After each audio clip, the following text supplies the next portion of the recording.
Alléluia. Alléluia.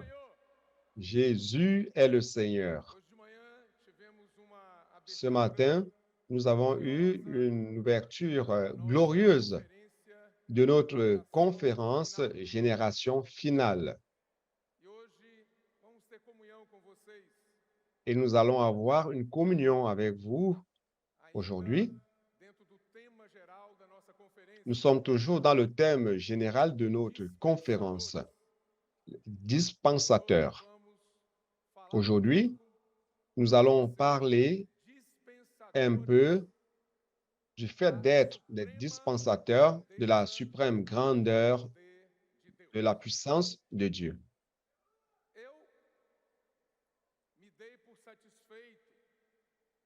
Je me suis senti satisfait lorsque j'ai écouté le frère Pedro parler ce matin à l'ouverture. Nos jeunes aussi, guerriers, qui nous ont aidés ce matin avec la parole. Je crois que si nous tous, nous recevons tout ce qui a été dit ce matin, alors un chemin a été ouvert dans notre cœur afin que nous puissions continuer à recevoir la parole du Seigneur durant cette conférence. Donc, nous sommes contents avec vous qui êtes ici, contents de votre présence ici à Estancia Arbre de David. Et nous sommes aussi contents pour ceux qui suivent à distance par le canal ou la chaîne de l'Institut Vie pour tous. En fait, cette chaîne de l'Institut a été une bénédiction avec toute l'Église, pour ne pas dire, avec toutes les personnes qui ont eu accès à cette chaîne quotidiennement, une chaîne pleine de richesses. Je voudrais que vous demandiez au frère qui est près de vous, est-ce que tu t'es déjà inscrit sur la chaîne de l'Institut Vie pour tous? Demande-le-lui.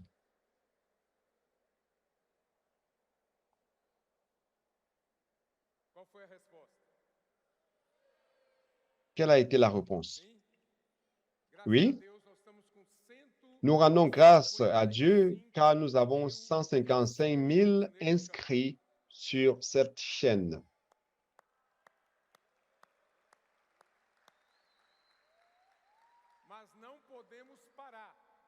Mais nous ne devons pas nous arrêter là.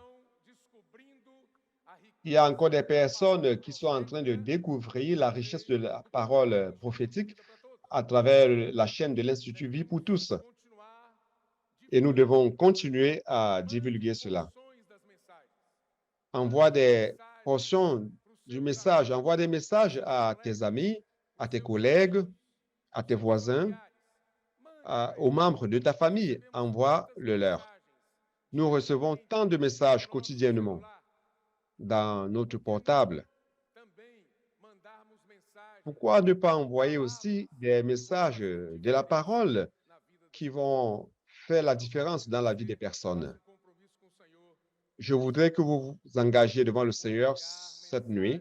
Je vais envoyer des messages à mes contacts, des messages de l'Institut Vie pour tous, la parole prophétique qui nous a été enseignée, qui nous est enseignée de manière hebdomadaire, que ce soit par les lives de jeudi, le frère Pedro, tous les jeudis à 20 h à travers les lives, ou les colporteurs dynamiques, ou le PAC les samedis à 10 h du matin.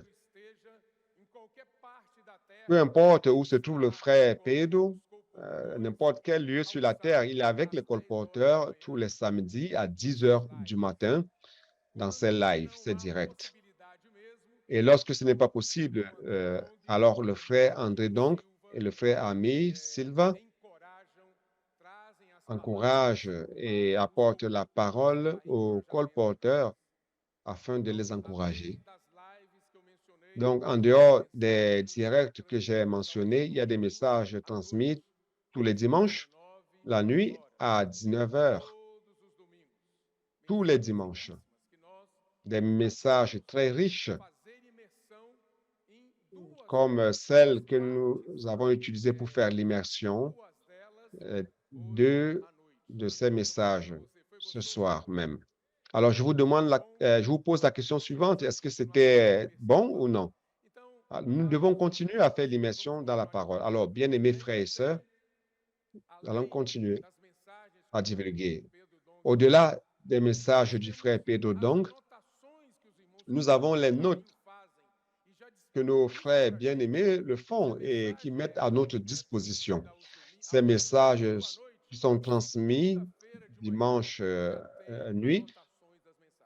Lundi matin, ces notes sont déjà prêtes. Et comme si cela ne suffisait pas, les frères prennent ces notes et les transforment d'une manière si agréable quotidiennement, lundi, mardi, mercredi, jeudi, vendredi, samedi et dimanche pour notre immersion dans la parole prophétique. Alors, je vous demande, est-ce que vous avez utilisé cet outil? Frères, nous devons nous consacrer au Seigneur, nous devons faire plus. Ces frères qui font cela, ce ne sont pas des frères qui ont tout le temps du monde, mais ce sont des frères qui se dédient, qui mettent de côté un temps de leur vie pour cela. Vous voyez donc les richesses que nous avons. Au-delà de cela, nous avons les tutoriels de l'Institut, nous avons des messages de perfectionnement pour tous les domaines de service de l'Église. Il y a beaucoup de choses qui se trouvent sur la chaîne de l'Institut. Et nous ne pouvons pas nous excuser devant le Seigneur disant que nous n'avons pas eu d'opportunité. L'éditeur, la maison d'édition, Institut Vie pour tous, met à la disposition la nourriture quotidienne. Il y a aussi EAV Play. Et l'Institut, maintenant, a une application qui vous donne accès à toutes les richesses divulguées sur la chaîne. Après, les frères vont nous transmettre plus de détails sur cela. Mais j'espère que vous soyez avides de la parole prophétique. Si vous êtes avides, le Seigneur va vous alimenter. Amen. Très bien. Avant de venir à cette conférence Génération Finale, les frères, en communion avec notre bien-aimé frère Pedro, les coordonnateurs de la conférence Génération Sainte, durant cette conférence, cette communion, le Seigneur a donné une ligne pour la parole qui sera enseignée à nos bien-aimés adolescents.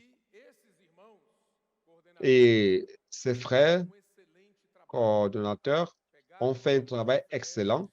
Ils ont pris le livre d'Éphésiens, la parole que nous ruminons maintenant et dans laquelle nous immergeons depuis le dernier semestre, depuis la conférence septembre dernier. Ils ont travaillé plusieurs points avec vous, du chapitre 1 jusqu'au chapitre 3 de l'épître de Paul aux Éphésiens.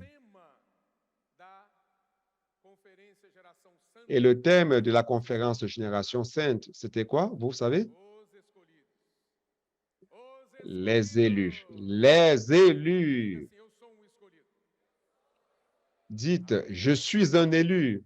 Amen. Le thème général, c'est les élus. Ces élus, dans le message 1, ont vu qu'ils sont bénis de toutes sortes de bénédictions spirituelles dans les lieux célestes en Christ. Ces élus aussi sont pleins. Dans la vie de ces élus, le Seigneur est en train de remplir tous les vides. Il n'y a plus de vide de pouvoir. La vie du Seigneur est en train d'entrer et de remplir chaque partie de l'être des élus, les rendant en plénitude de Christ, les transformant en plénitude de Christ, car l'Église est la plénitude de Christ, c'est lui qui remplit tout en tous. Vous pouvez demander au Seigneur quotidiennement de vous remplir tous les vides qui sont en vous, qu'il n'y ait plus de coin vide en vous, que chaque coin de votre être soit rempli par le Seigneur. Ces élus aussi sont habitables. Le Seigneur veut un lieu de repos, un lieu de plaisir. Il est bon d'être à la maison, de retourner à la maison après une journée d'études, de travail, dans votre train-train quotidien, n'est-ce pas? Il est bon d'arriver à la maison, n'est-ce pas, reposant, n'est-ce pas, plaisant. Dieu a aussi besoin d'un lieu de repos. Et ses élus sont devenus l'habitation de Dieu en esprit. Ces élus aussi sont édifiés. Alléluia! Édifiés. Et ces élus sont aussi des dispensateurs. Amen. Saviez-vous que vous êtes un canal de la grâce de Dieu? Vous êtes un canal. Lorsque vous avez cru au Seigneur Jésus, aujourd'hui, on a vu un verset dans la salle de communion. J'ai été très touché par cela. Jean 7, 37.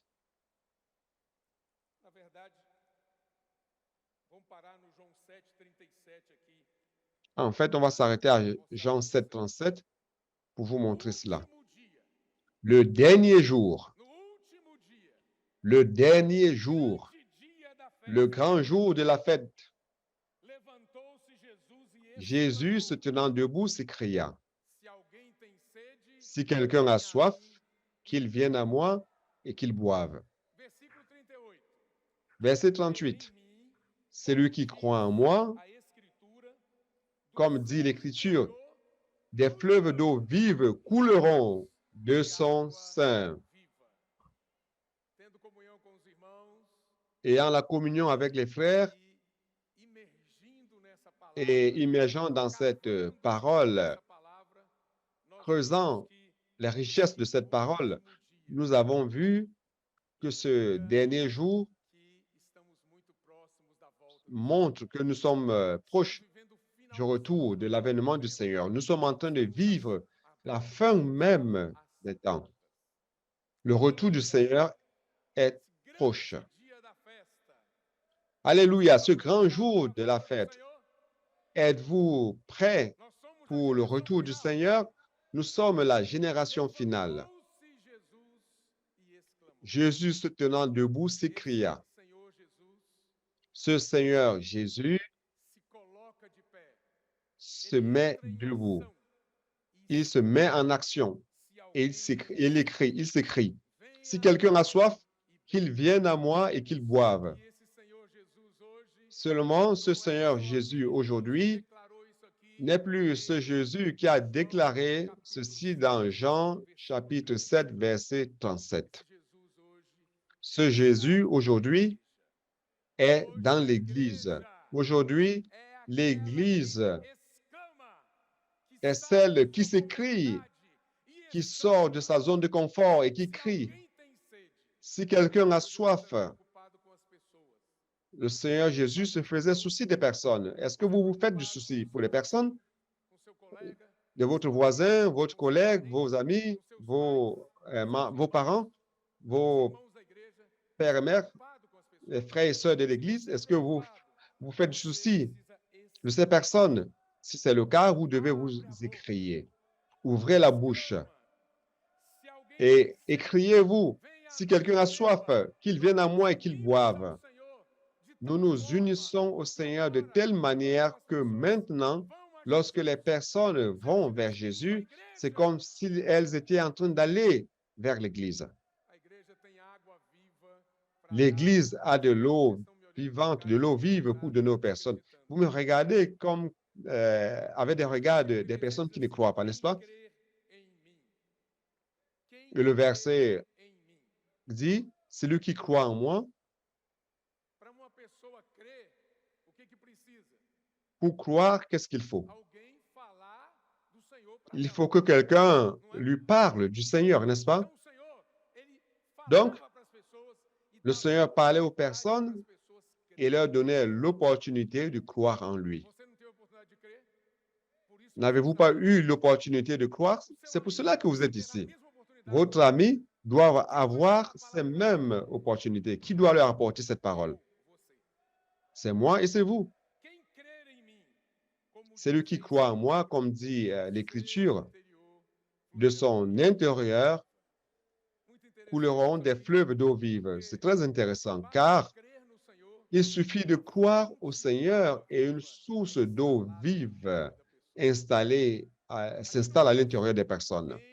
Ici, il ne dit pas, c'est lui qui fait des études bibliques durant 30 jours, un, un semestre, un an, 5 ans, de son intérieur couleront des fleuves d'eau vive. Non. Ici, il dit, celui qui croit en moi, comme dit l'Écriture, de son intérieur couleront des fleuves d'eau vive. C'est pour cela que nous prêchons l'Évangile et des choses merveilleuses se passent. Une personne qui vient de croire au Seigneur sort déjà, permettant à cette source d'eau vive couler d'elle. Elle s'unit en nous, elle s'unit à nous dans la prédication de l'Évangile et sort avec nous pour pratiquer le puis-je prier pour vous? C'est vrai, oui ou non? Les choses évoluent si vite, n'est-ce pas? Qu'est-ce que vous en pensez? Avant, vous étiez là, essayez de comprendre la Bible pour prêcher aux personnes. Maintenant, non. Il suffit de croire. Et il y a une source d'eau vive qui est implantée en vous. Et lorsque vous allez, vous sortez, vous amenez cette source avec vous. C'est une source d'où l'eau coule de votre intérieur. N'est-ce pas bon cela? Oh, frère, nous sommes à la fin de l'ère de l'Église, les derniers jours. Nous sommes très proches de l'avènement du Seigneur et de l'établissement de son royaume de manière définitive sur la terre. Et le représentant de ce royaume sur la terre, c'est l'Église. Mais ce royaume sera manifesté. Nous devons sortir de notre zone de confort. Nous devons sortir de nous-mêmes pour pouvoir jouir du Seigneur et amener cette vie à d'autres personnes. Très bien. Donc, nous sommes des canaux de la grâce de Dieu. Le verset que le frère Pedro nous a lu, qui nous a beaucoup aidé, je voudrais vous lire cela. Je voudrais lire avec vous aussi le psaume 46, le psaume 46, le psaume 46, verset 4. Allons-y. Puisque nous parlons de dispensateur, n'est-ce pas? Nous ne pouvons pas ne pas lire cette portion. C'est cela? Il y a un fleuve. Il y a un fleuve dont les courants réjouissent la cité de Dieu, le sanctuaire des demeures du Très-Haut.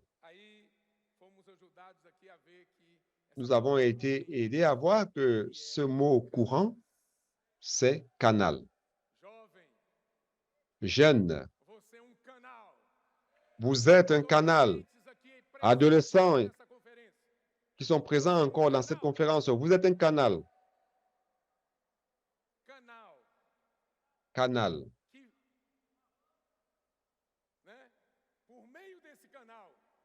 À travers ce canal, le Seigneur fait couler sa grâce vers les personnes. Et qu'est-ce que nous avons besoin en tant que canal de la grâce de Dieu, canal de ce fleuve? Nous devons être chaque fois plus purifiés afin qu'il n'y ait aucune obstruction à l'écoulement de ce fleuve. Donc, alléluia, n'est-ce pas? Le Seigneur nous a réellement donné cette charge et nous sommes ici comme ses dispensateurs. Nous nous unissons à lui afin de coopérer avec lui pour amener cette grâce, pour amener cette vie, pour amener les richesses de Dieu vers les personnes. Nous avons un défi dans cette conférence qui a été lancée dans la communion que nous avons eue avec le frère Pedro et ses coopérateurs. Ce défi, c'est de produire, c'est de fomenter dans les jeunes le noyau énergétique de l'œuvre de Dieu.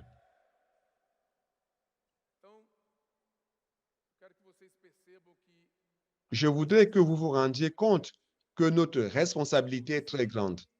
Produire un groupe, un noyau énergétique de l'œuvre de Dieu. Je voudrais vous dire que plusieurs jeunes font déjà partie de ce groupe énergétique. Plusieurs jeunes. Ils sont au CPF, ils sont dans le colportage, ils travaillent dans Avance Jeune pour les jeunes, les femmes, les sœurs jeunes qui font partie de ce noyau énergétique. Mais notre défi, c'est de faire en sorte que chacun de vous, présents et qui sont en train de suivre aussi par Internet ce message, que vous fassiez partie de ce groupe énergétique de l'œuvre de Dieu. Dites ceci, je veux faire partie du noyau énergétique de l'œuvre de Dieu. Frère, cela, c'est faire en sorte que l'œuvre de Dieu avance, que ça marche avec force, avec une grande vitesse totale. Le sprint final, une génération finale, ce noyau énergétique aura toute sa force. C'est beaucoup d'énergie.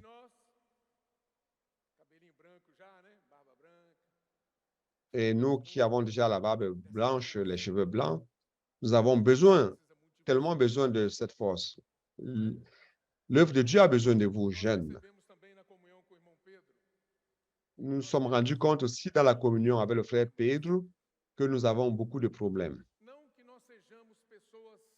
Ce n'est pas que nous sommes des mauvaises personnes, mais nous sommes des personnes qui transportent avec elles un fardeau des siècles de l'histoire de l'humanité avec l'histoire de l'Église, principalement dans l'histoire de l'Église. 19 siècles. Nous avons accumulé tant de choses. Si bien qu'aujourd'hui, lorsque le Seigneur requiert quelque chose de nous, nous posons toujours la question suivante. Est-ce que c'est ça? Est-ce que c'est réellement ce dont le Seigneur a besoin? Nous avons commencé de manière simple, comme les églises lors du 1er siècle, qui ont commencé si simple, mais après, beaucoup de choses sont entrées dans l'Église et a transformé la vie d'une manière compliquée. Ils ont perdu la simplicité. Alors, frère, le Seigneur a besoin de cette force des adolescents, même les préadolescents et des jeunes, pour changer cette histoire, pour changer cette histoire.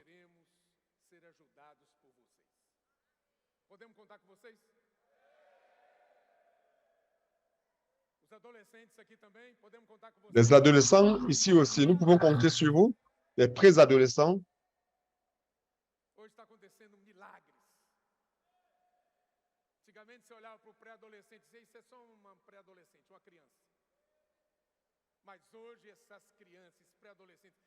Les préadolescents, les enfants, mais aujourd'hui, ces enfants font la différence dans leur maison, dans leur ville. Ces préadolescents ont appris à immerger dans la parole prophétique. Lorsqu'ils parlent, lorsqu'on dit aux plus âgés d'immerger dans la parole prophétique, ils sont comme ceci, ah, ils font ceci, ah. Mais les préadolescents entrent immédiatement. Lorsque les plus âgés qui sont ici, présents dans cette conférence, lorsque les jeunes viennent ici devant, sautant, tout content, chantant, vous devez venir aussi. Est-ce que vous ne pouvez pas sauter? Je viens d'avoir 66 ans. Alléluia. 6.6. Et je saute encore, vous voyez? Je veux être avec eux. Car je veux encourager les préadolescents, les adolescents et les jeunes mais je ne veux pas rester là, à l'arrêt, m'accommodant et rester à l'arrêt dans le temps. Je veux avancer avec eux. Alors, on va avancer ensemble. Très bien. Nous avons reçu beaucoup de choses dans cette communion durant ces peu de temps, ces peu de jours ici. Et nous avons vu que lorsque nous parlons, il y a un format compliqué. Durant les années, on a eu une vie formatée, compliquée, même une vie chrétienne, une vie religieuse très rigide, très inflexible. Dieu veut faire quelque chose de nouveau dans notre vie, mais nous ne parvenons pas à nous ouvrir. Lorsqu'on dit, allons dans les rues, et il y a certains qui froissent le front. Aller dans les rues, pour faire quoi?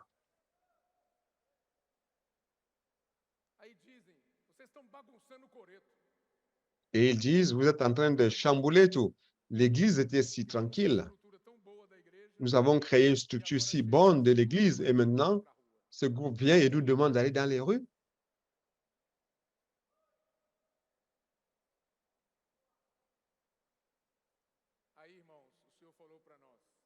Alors, frère, le Seigneur nous a dit, il ne veut pas que nous montions une structure dans l'Église.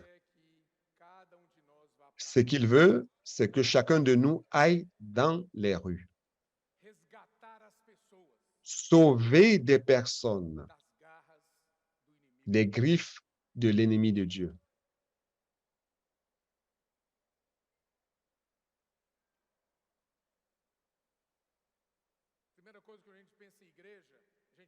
La première des choses que nous pensons lorsqu'on parle de l'Église, ce sont les structures et les services. La structure et les services. Mais jeunes, vous êtes de la génération finale. Vous ne pouvez pas tomber dans ce piège de rester prisonnier des structures et des services. Vous devez aller dans les rues. Et vous allez dans la rue. Il est clair qu'il y aura de la demande. Les personnes seront engendrées et auront besoin de soins. L'Église a besoin d'une bonne base. Mais, premièrement, vous devez aller dans la rue. Votre sentiment et la mienne aussi, c'est cela. Je vais dans la rue. Je ne dois pas penser à la structure avant toute chose. La structure peut exister, mais ce n'est pas la priorité de Dieu. La priorité de Dieu, c'est de prendre soin des personnes dans les rues. Oh, frère, maintenant tu as chamboulé l'Église, n'est-ce pas? Non, soyez tranquille. Tout ce qui est dit à travers la parole prophétique, c'est pour bénir les églises. Pourquoi il est important que vous et moi allions dans les rues? Vous pouvez me voir et dire, ce frère qui est en train de partager la parole, lorsque je suis dans la rue, sur le terrain, disant aux personnes, puis-je prier pour vous? Et parfois, les personnes m'agressent. Elles ne me connaissent pas. Dans la rue, il n'y a pas de célébrité. Dans la rue, vous et moi, qui sommes déjà dans l'Église depuis un certain temps servant et en une certaine position, nous pouvons être respectés par les frères ici. Mais là, dehors, c'est différent. Et le Seigneur veut que nous allions dans les rues, car il veut nous faire sortir, il veut sortir cette célébrité de nous, cette position qui produise en nous des personnes arrogantes, des personnes orgueilleuses et principalement des personnes stationnaires dans la foi. Donc, frère, la parole ou le mot d'ordre, c'est dans les rues, dans les rues. Allons prêcher l'évangile, allons amener le salut, allons sauver les personnes, allons alimenter les gens qui sont dans les besoins.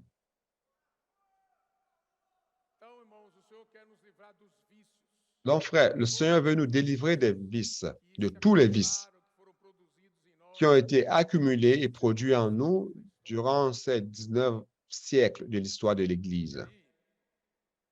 Alors, une des choses terribles durant cette période, c'est le manque de perception de ceux qui ont la parole prophétique du prophète de Dieu. Le manque de reconnaissance du prophète de Dieu a fait en sorte que les églises se perdent. Et nous rendons grâce à Dieu car aujourd'hui, nous reconnaissons son prophète sur la terre. Parmi nous, il y a un prophète.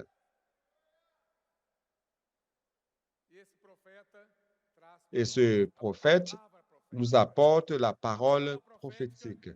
La parole prophétique, c'est celle qui nous montre le prochain pas que nous devons suivre. La parole prophétique nous montre le prochain pas et en cela nous donne une sécurité.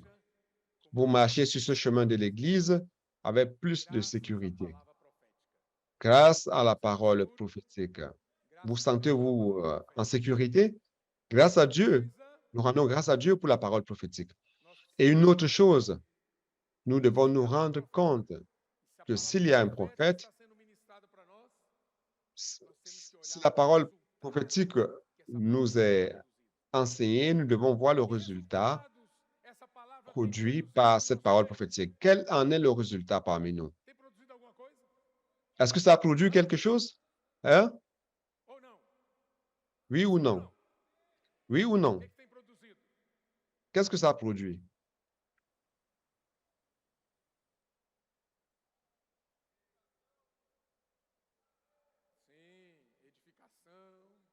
Oui, l'édification, l'unité, mais frère, ça nous a donné beaucoup d'outils pour l'avancée de l'œuvre du Seigneur. Et ces outils ont été confirmés jour après jour. Nous rendons grâce au Seigneur pour le CPEV, le Centre de perfectionnement pour la propagation de l'Évangile. Mais nous rendons grâce au Seigneur non seulement pour le CPEV, mais le CPEV qui est en train d'atteindre toute la terre. Le CPEV est en train d'être fortifié. Des lieux que nous n'avions jamais imaginés à le CPEV. Le CPEV est arrivé là. Et cela, ce n'est pas une œuvre d'homme. Aucun homme n'aurait la capacité de cela, mais c'est l'œuvre de Dieu. Par le serviteur de Dieu, par la parole de Dieu. Alléluia pour chaque outil qui a été produit, confirmant que cette parole est de Dieu. Puis-je prier pour vous? Vous pensez que c'est une invention d'homme? Lorsque vous abordez quelqu'un en lui disant « Puis-je prier pour vous? » la majorité des personnes a dit « Oui, vous le pouvez. » Parfois, vous êtes juste en t-shirt et la personne vous demande déjà la prière, même si vous ne posez pas la question. Les personnes sont dans le manque. Tout cela, c'est le résultat de la parole prophétique. Donc, la parole prophétique a fait des choses, a fait des miracles. La parole prophétique a produit des miracles et nous avons reçu beaucoup de nouvelles quotidiennement sur ce qui est en train de se passer sur la terre entière, dans l'œuvre du Seigneur. Donc, il y a le CPEV, il y a le colportage dynamique,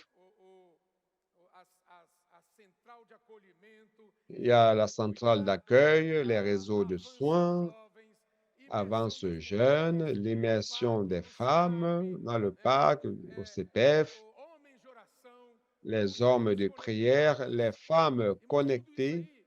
Frère, tout cela, c'est ce que l'Esprit est en train de faire parmi nous pour pour l'avancée de son œuvre ici sur terre. Donc, il y a trois choses que nous devons voir pour fuir des vices que nous avons acquis avec la dégradation. Le prophète de Dieu parmi nous. Il y a le nom et le surnom. Amen. Qui est le prophète de Dieu parmi nous aujourd'hui? Hein? Le frère Pedro, donc.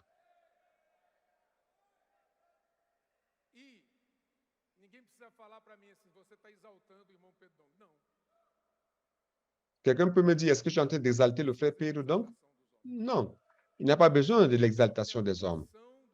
Mais il est une personne qui a la commission de l'Esprit sur lui. Et il voit des choses que vous et moi ne voyons pas. Il ouvre la parole et extrait des choses que nous ne parvenons pas à faire. Tout ce que vous pouvez faire tout au plus, c'est une étude biblique formelle. Mais l'Esprit a donné des révélations à notre frère. Dans la parole prophétique, au-delà de la révélation, au-delà des grandes connaissances, au-delà des grandes sagesses, c'est une parole de direction. Vous et moi, nous pouvons nous réjouir, car aujourd'hui, nous avons quelqu'un qui nous donne une parole de direction.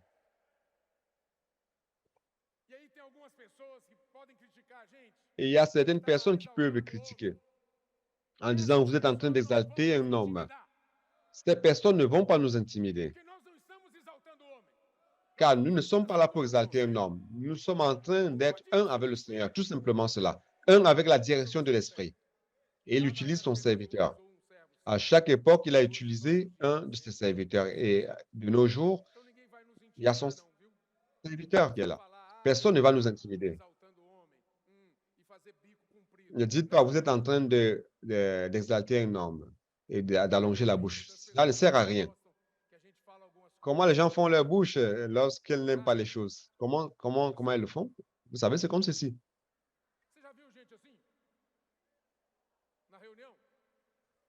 Cela, comme ceci, à la réunion, avec un bec.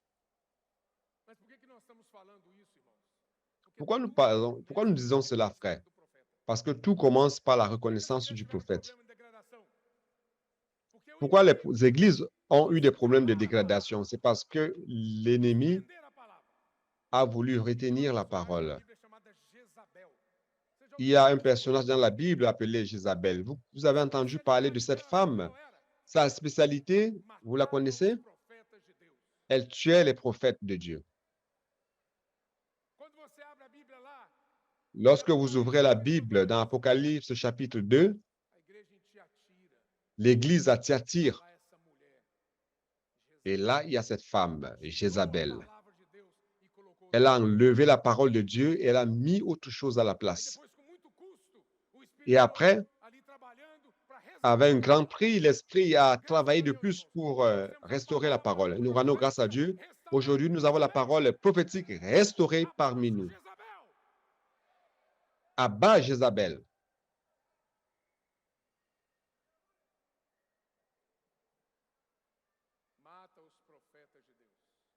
Elle tue les prophètes de Dieu.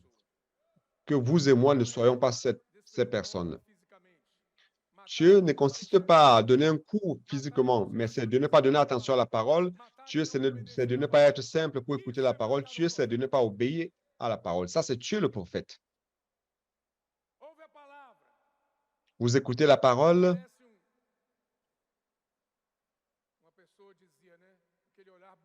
Quelqu'un avait dit, ce regard bovin. La parole doit nous secouer. Nous voulons que la parole vous secoue durant cette conférence. Lorsque vous allez retourner dans vos villes, dans votre région, que vous soyez totalement impliqués dans cette parole. Que vous reconnaissiez le prophète, que vous receviez la parole prophétique avec simplicité et obéissance, que vous pratiquiez cette parole, que vous l'appliquiez dans votre vie et vous aurez les bénéfices qui découlent d'elle. Les miracles vont se passer. Les guérisons vont se passer. Frère, tu parles de la guérison physique? Oui, la guérison physique, la guérison psychologique, la guérison spirituelle. Rappelez-vous des témoignages de la conférence, la dernière conférence que nous avons eue ici, sur ce podium. que la parole prophétique fait des choses dans la vie des personnes avec la dépression profonde. Lorsqu'elles pratiquent la parole, ces personnes sont guéries.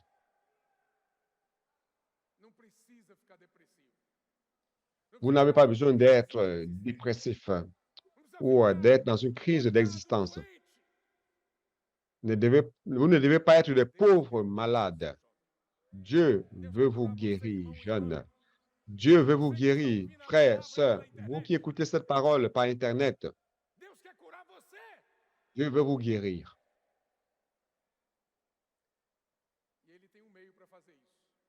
Il a un moyen par lequel il fait cela, c'est à travers la pratique de sa parole.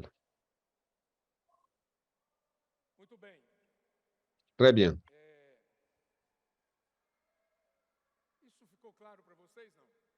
Cela a été clair pour vous, oui ou non?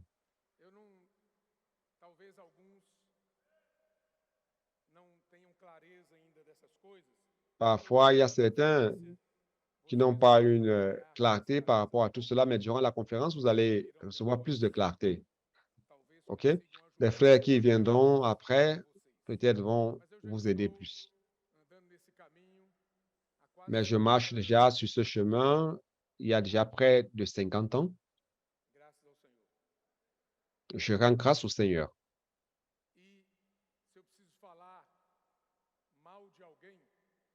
Si je dois parler mal de quelqu'un, je dois parler mal de moi-même par ma lenteur.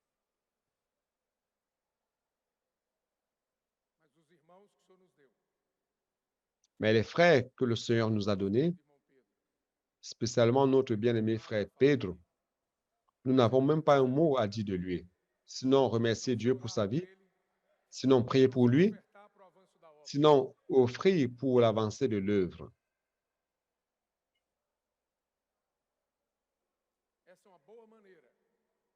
Ça, c'est la meilleure manière. Et au-delà de cela, pratiquer la parole. Vous voulez donner de la joie aux serviteurs de Dieu? Appliquez la parole quotidiennement. Allez dans les rues. Très bien. Frère, tout a commencé par le prophète, la parole prophétique, les miracles qui ont suivi la vie de chacun de nous dans la pratique de cette parole. Et le livre d'Éphésiens, dans cette vision que le Seigneur est en train de nous donner, cette fois-ci, c'est venu à nous avec une grande lumière, avec une abondance de vie. Dans le chapitre 1, je vais vous parler un peu du chapitre 1, du chapitre 2 d'Éphésiens. Je vais parler de manière très rapide. Ce qui brûlait dans mon cœur, je me suis libéré de cela. Il y a certaines choses que je dois vous parler ici. Chapitre 1 d'Éphésiens, à partir du chapitre 3, nous avons la bénédiction.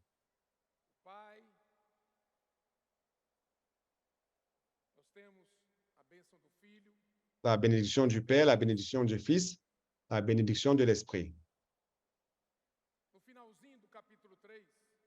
À la fin du chapitre 3, chapitre 1 d'Éphésiens, pardon, nous voyons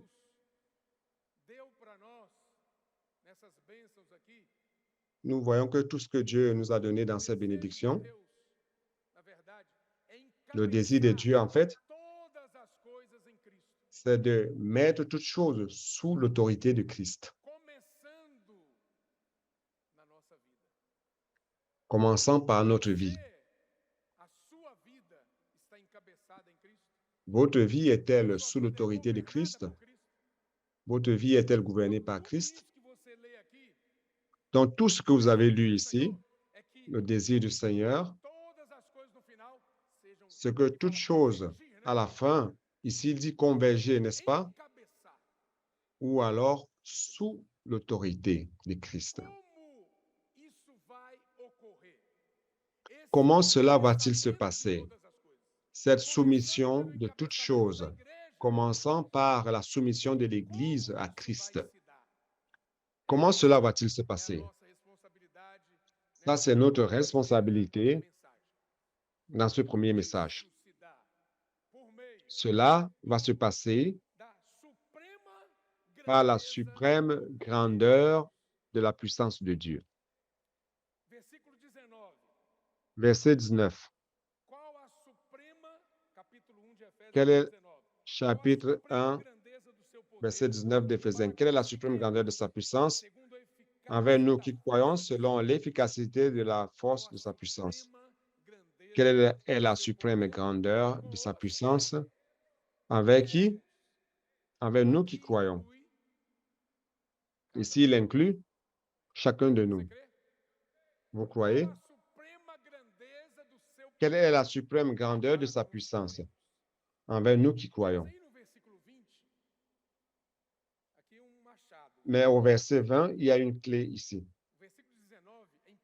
Verset 19, très important. Et au verset 20 dit ceci, qu'il a exercé en Christ en le ressuscitant des morts, en le faisant asseoir à sa droite dans les lieux célestes, au-dessus de toute domination et de puissance et de tout nom auquel qui se peut nommer non seulement dans le siècle présent, mais encore dans le siècle à venir. Il a tout mis sous ses pieds et l'a donné au chef suprême à l'Église, qui est son corps, la plénitude de celui qui remplit tout en tous.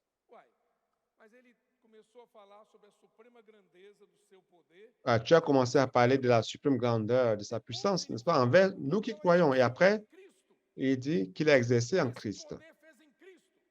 Qu'est-ce que cette puissance a fait en Christ? Et nous? Allons voir, qu'est-ce qu'il a fait en Christ? Il a ressuscité d'entre les morts. Est-ce que c'est peu cela? Ressusciter Christ d'entre les morts. C'est une chose extraordinaire.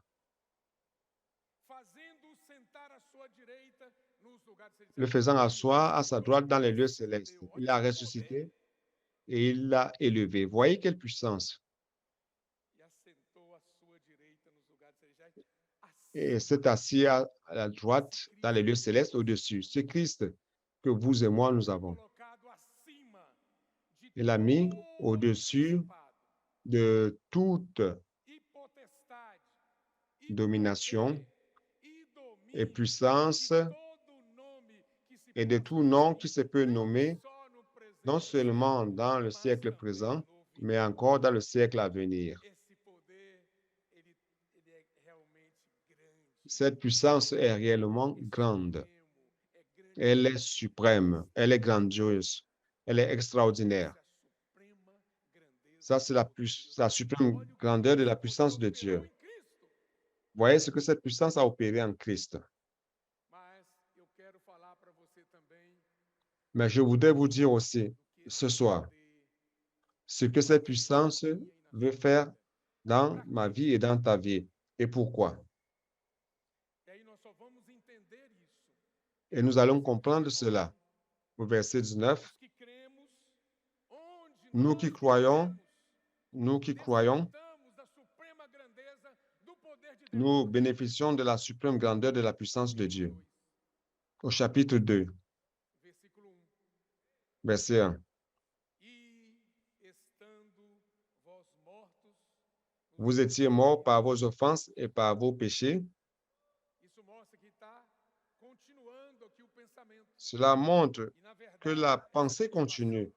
En fait, cette suite vient du verset 19, quand il commence à parler de nous. Il a terminé le verset 19. Mais il commence à parler encore de nous. Mais voyez la condition dans laquelle vous et moi, nous étions. Canal de Deus. Voyez d'où nous sommes sortis. Prêtez bien attention, mes chers amis. Voyez d'où vous et moi, nous sommes sortis. Qui étions-nous? quelle était notre origine? Nous étions morts par nos délits, des offenses contre Dieu, hors de la loi et dans le péché, des choses malignes dans lesquelles nous vivions autrefois selon le cours de ce monde, selon la puissance de l'air, de l'esprit qui aujourd'hui agit dans le fils de la désobéissance, dans lequel, voyez donc, le prince de la puissance de l'air, comme si cela ne suffisait pas, l'apôtre donne ici une explication. Qui est donc cette personne? L'esprit qui maintenant agit dans le fils de la désobéissance, dans lequel nous aussi nous marchions selon l'inclination de notre chair, faisant la volonté de la chair et des pensées, et nous étions par nature fils de la colère, les enfants de la colère comme les autres. Ça, c'était ma condition, et la tienne aussi. Mon frère, ma sœur, jeune, adolescent, les frères qui nous suivent, qui nous suivaient aussi de la maison. Ceci, c'était notre condition. Qu'est-ce que cela veut dire? Nous étions dans la poubelle.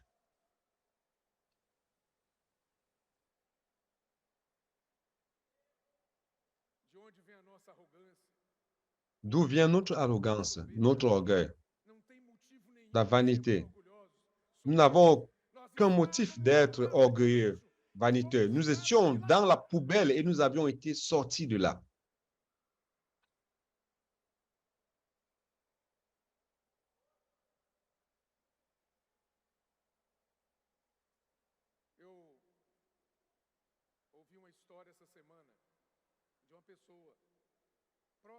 J'ai écouté une histoire cette semaine d'une personne qui était proche de nous, mais je ne connaissais pas cette partie de son histoire.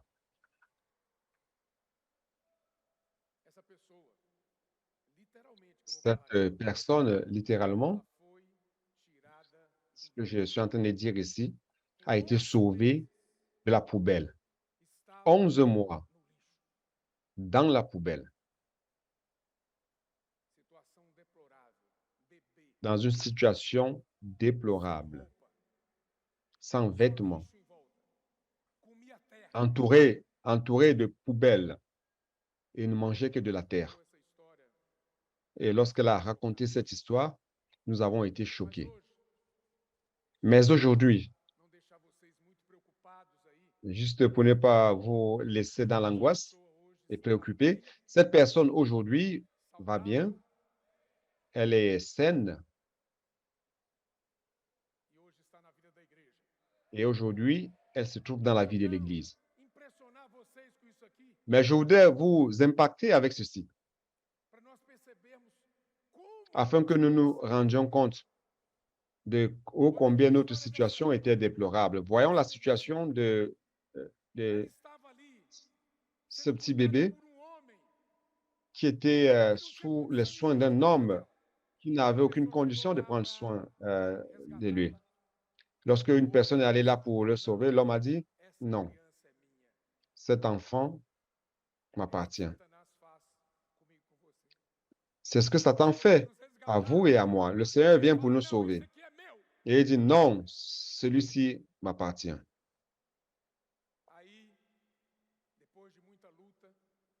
Après plusieurs luttes, cette personne a pu sauver cet enfant. Et lorsqu'elle est partie de là, après avoir vécu tant de temps dans cette ambiance, elle a créé en elle des bactéries. Il y avait des bactéries qui se sont développées en cet enfant. On l'a amené à l'hôpital. Il est resté 6 mois interné.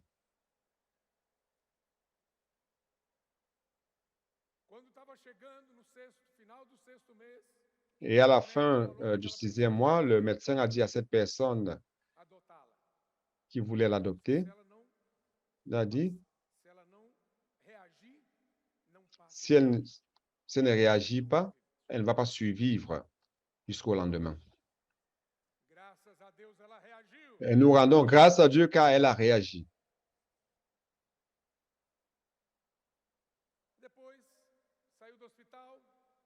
Après la sortie de l'hôpital, elle a grandi et a appris à manger de la terre et a continué à manger de la terre. Et cette famille qu'il a adoptée n'avait pas beaucoup de moyens financiers et elle mangeait réellement la terre. Elle creusait le mur. Vous connaissez ce genre de mur qui n'a pas de béton, il n'y avait que des briques. Elle râpait avec les ongles et mangeait la terre. Et elle laissait un trou dans la brique.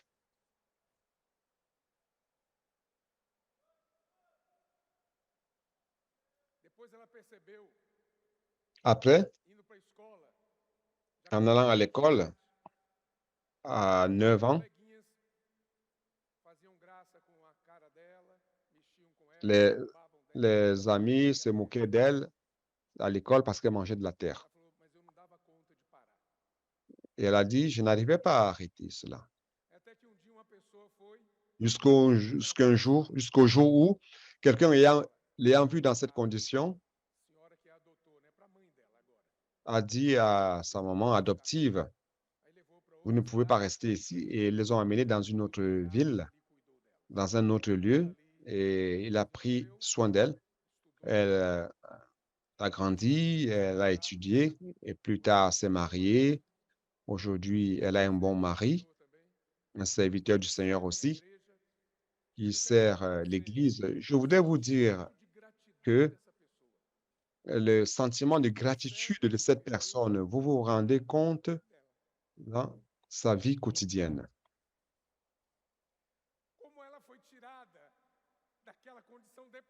Comment elle a été retirée de cette condition déplorable et elle sait ce que c'est que passer par des difficultés et alimente les personnes qui sont proches d'elle, physiquement, matériellement, et prend soin des personnes.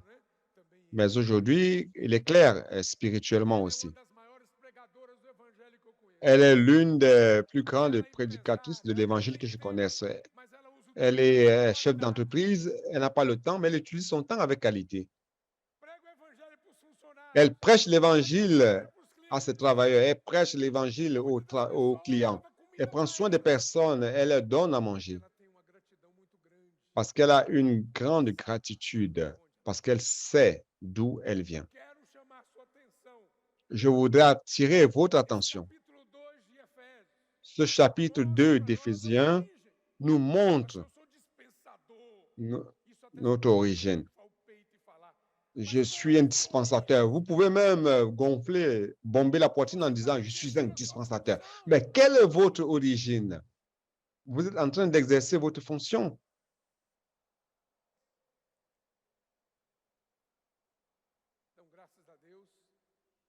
Donc, nous rendons grâce à Dieu que le Seigneur puisse toucher votre cœur et le mien afin que nous ayons de l'empathie pour les personnes et que nous sortions réellement dans les rues pour prêcher l'Évangile à toutes les personnes, peu importe leurs conditions. Allons sauver les personnes de la poubelle où vous et moi nous étions aussi un jour, selon le prince de ce monde, selon les dominations de les autorités de l'esprit qui agissent maintenant dans les enfants de la désobéissance, les enfants de la rébellion. Verset 4. Mais Dieu, cette petite fille, cet enfant, ce bébé a expérimenté ceci. Mais Dieu qui est riche en miséricorde, à cause du grand amour dont il nous a aimés, il nous a aimés. Mais s'il dit qu'il est riche en miséricorde, c'est-à-dire qu'au-delà du fait qu'il nous aime, au-delà de m'aimer et de vous aimer, il a étendu son bras le plus long, le bras de miséricorde, pour nous sauver de la poubelle.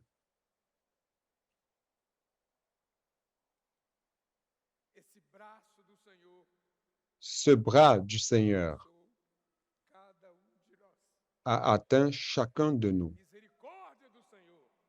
La miséricorde du Seigneur. Nous qui étions morts, ceci c'est très important, par nos offenses, nous qui étions morts par nos offenses, qu'est-ce qu'il nous a donné? Est-ce qu'il nous a donné la doctrine, l'étude biblique, encore plus de connaissances?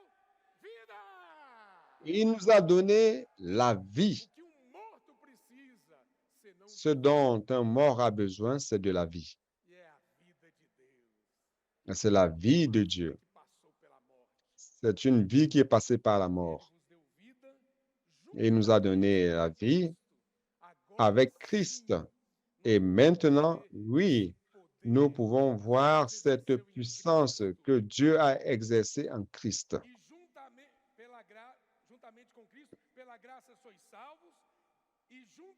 Par la grâce, vous êtes sauvés et il nous a ressuscités avec lui et nous a fait asseoir dans les lieux célestes en Jésus-Christ. Vous voyez la suprême grandeur de la puissance de Dieu ici. Ce qu'il a fait en Christ, maintenant, il l'a fait aussi en moi et en toi.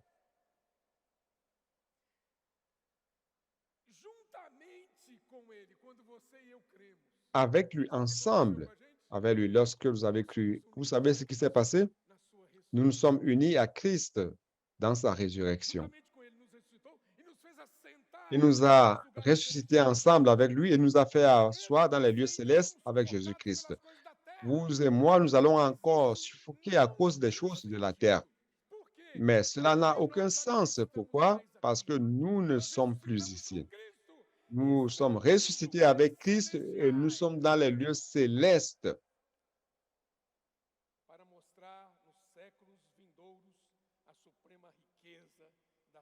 Afin de montrer dans les siècles à venir l'infinie richesse de sa grâce par sa bonté envers nous en Jésus-Christ. Car par la grâce, vous êtes sauvés par le moyen de la foi. La foi, et cela ne vient pas de vous, c'est le don de Dieu. Ce n'est point par les œuvres afin que personne ne se glorifie. Maintenant, le verset 10. Tout cela, tout ceci, c'est pour produire ce qui se trouve dans le verset 10. Car nous sommes son ouvrage, ayant été créés en Jésus-Christ pour de bonnes œuvres que Dieu a préparées d'avance afin que nous les pratiquions.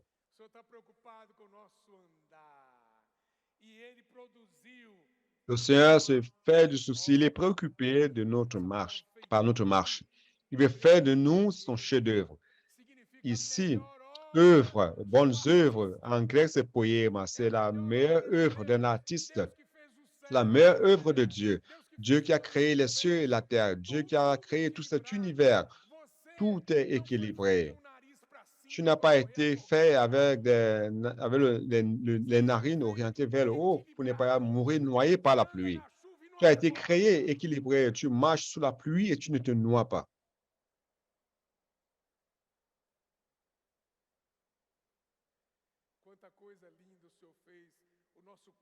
Le Seigneur a fait des choses si belles. Notre corps est l'une d'elles. Le corps humain, la structure, l'organisme, le fonctionnement de chaque organe est si beau. C'est si beau. C'est quelque chose qui est de Dieu.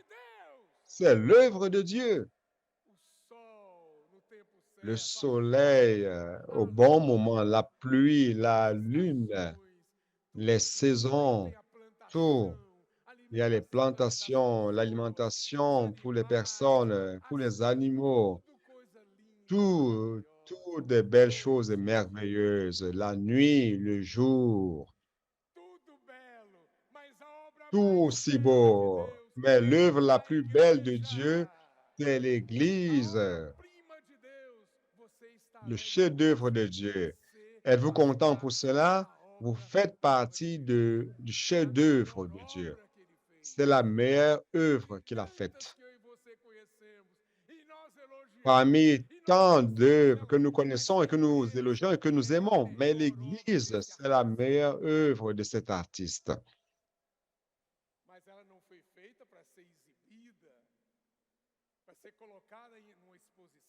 Mais elle n'a pas été faite pour être exhibée, pour être mise dans une exposition, mais pour être habitée par lui.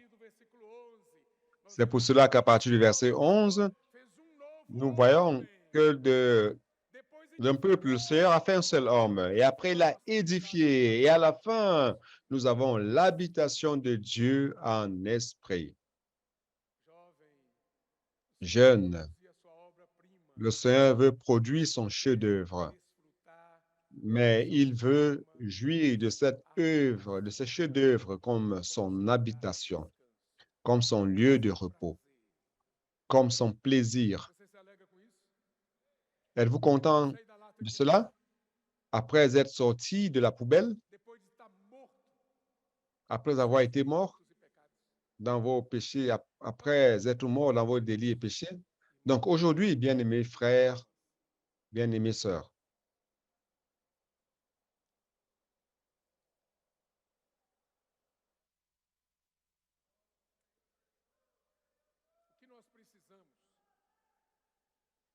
ce dont nous avons besoin, notre défi, c'est de ne pas permettre à la mort de continuer à opérer parmi nous.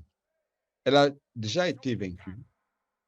Ne laissez pas le péché engendrer la mort. Ne laissez pas les offenses opérer en nous. Donc, jour après jour, dans cette conférence,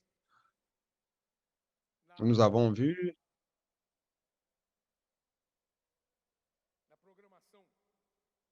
dans le programme de cette conférence, nous avons quelque chose appelé, je vais vous le dire, je vais vous le lire ici. Ici, c'est écrit forgé par la pression, n'est-ce pas? Je sais que vous savez ce que c'est. Ça s'est passé aujourd'hui, cet après-midi. Et nous avons une autre chose ici, appelée, c'est où, les gars? C'est où? Voilà, c'est là. Vendredi matin. À quelle heure? 7h30. Je ne sais quelle heure. L'activité, c'est de percer la bouée. Et aujourd'hui, à l'ouverture, les frères ont fait une dynamique avec nous qui est très intéressante.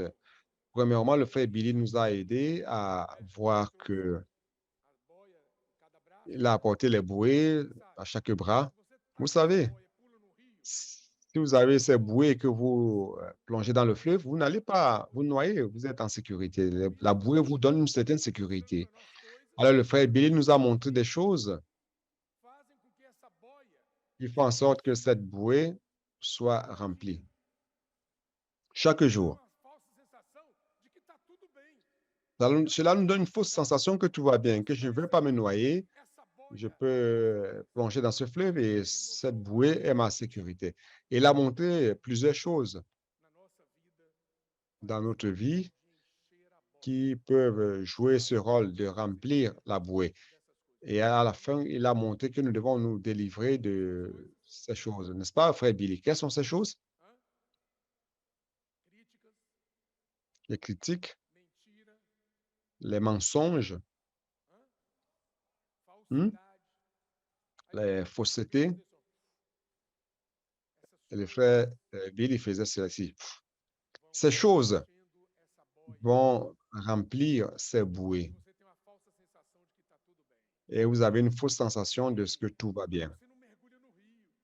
Mais vous ne plongez pas dans le fleuve. Votre salut, dans ce cas, c'est de plonger dans le fleuve. Et plonger non seulement jusqu'à la ceinture, mais demander au Seigneur en disant, Seigneur, mesure 1000, mesure 1000, mesure 1000. C'est écrit où? C'est dans Ézéchiel 47, n'est-ce pas? Nous avons là un fleuve. Et au fur et à mesure que ce fleuve va croître, il va nous subjuguer et nous n'allons pas réussir à traverser ce fleuve. Ce que le Seigneur veut faire, c'est de nous mettre dans ce fleuve afin que nous soyons conduits par ces courants. Ce fleuve sort du trône de Dieu et son résultat, c'est de faire la volonté de Dieu. Mais plusieurs choses dans ma vie et dans la tienne empêchent la volonté de Dieu d'être faite. Vous êtes d'accord? Tout ce que le frère Billy a dit et encore plus d'autres choses. Nos traditions, quoi d'autre? Quoi d'autre, les gars? Aidez-moi. Les choses qui remplissent ces bouées dans notre quotidien. Quoi? L'incrédulité. Quoi?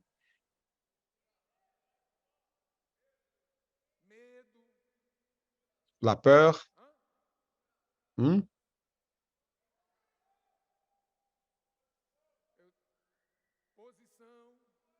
La position, l'ambition, l'orgueil. D'accord. Le frère Bill, il nous a aidés. À la fin, il a enlevé la bouée, il l'a jetée. Il nous a aidés à jeter aussi cette bouée. Allons jeter cette bouée. Cette bouée qui nous empêche de plonger dans ce fleuve jusqu'à la tête, totalement immergé. Et il y a eu une autre dynamique que nous avons tous reçue. Nous avons tous reçu un ballon. Dans d'autres régions, ils appellent ça béchiga. Ce sont des ballons de fête d'anniversaire des enfants, n'est-ce pas? C'est cela, n'est-ce pas? C'est béchiga ou des ballons ou des gonflés. Nous tous, nous avons rempli ces gonflés, n'est-ce pas? Qu'est-ce qui remplit cela? Qu'est-ce qui remplit cela? L'air, n'est-ce pas? Et spirituellement, cet air représenté par quoi? Non, ce n'est pas sous cet aspect.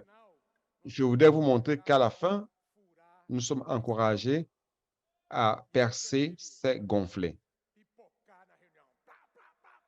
Et cela va éclater dans les réunions. Pa, pa, pa, pa, pa. Tout le monde perçant son gonflet. Vous avez percé votre gonflet? Alors, lorsque nous perçons les gonflets, cela montre que nous serons en train de gonfler toutes ces choses sur lesquelles nous nous appuyons et qui ne nous permettaient pas de plonger dans la parole, d'immerger dans la parole. Sortir, prêcher l'évangile, prier pour les personnes, faire le colportage, faire le CPEV, entrer dans le canal, dans la chaîne de l'Institut. Beaucoup de choses nous empêchent. Je voudrais vous dire qu'il y a beaucoup de choses dont vous vous rendez compte. C'est l'esprit malin qui ne nous permet pas, qui ne nous permet pas de faire cela. C'est Satan qui ne nous permet pas de faire cela. Lorsque vous allez étudier, vous ne dormez pas. Pour travailler, pour gagner votre argent, vous ne dormez pas. Mais pour les choses de Dieu, quand quelque chose, c'est très facile d'ouvrir la bouche, de bâiller et de dormir. Mon Dieu, c'est spirituel, les gars, c'est spirituel. Beaucoup ne viennent pas à la conférence à cause des choses qui les empêchent, qui les attachent. Allons percer les ballons.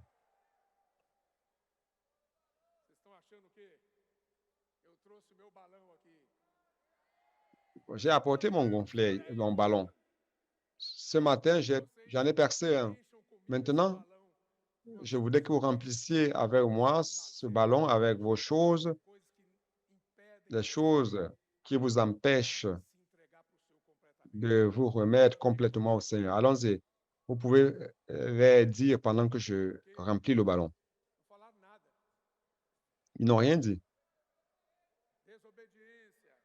Désobéissance, complications.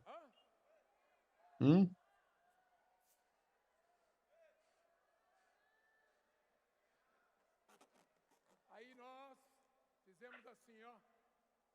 Et on a fait ceci. Je me suis arrêté là, mais il y a encore beaucoup de choses. Je ne veux pas qu'il perce maintenant, qu'il crève maintenant. Je voudrais qu'il crève plus tard. Voici mon ballon. tout ce que vous avez dit maintenant,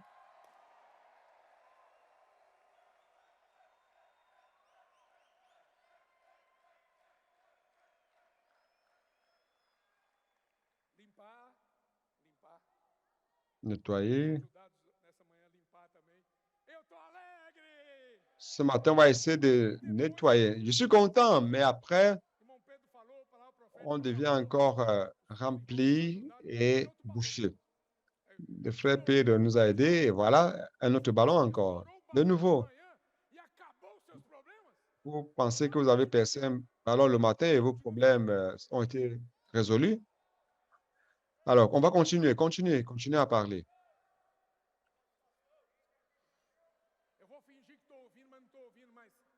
Je vais faire comme si j'ai écouté, mais je n'écoute, je n'arrive pas à écouter, mais je sais que ce ne sont pas des bonnes choses. Donc, je vais remplir le ballon. C'est beaucoup de choses. Nous devons percer ce ballon de nouveau. Quotidiennement, vous et moi, nous devons nous repentir.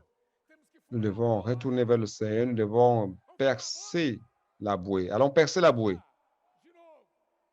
Allons-y de nouveau. De nouveau. Aidez-moi. Allons-y.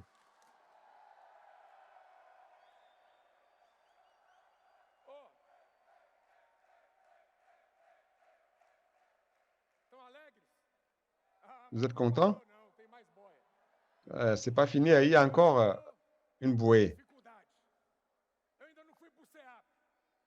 J'ai des difficultés. Je ne suis pas encore allé au CPF.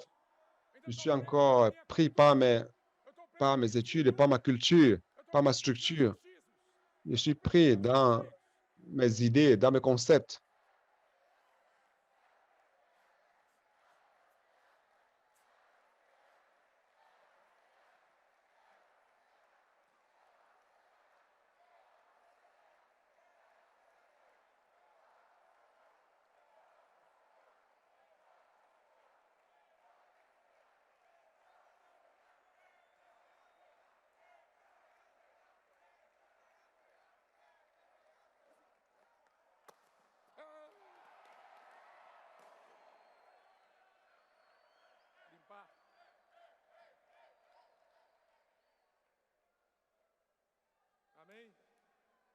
Amen.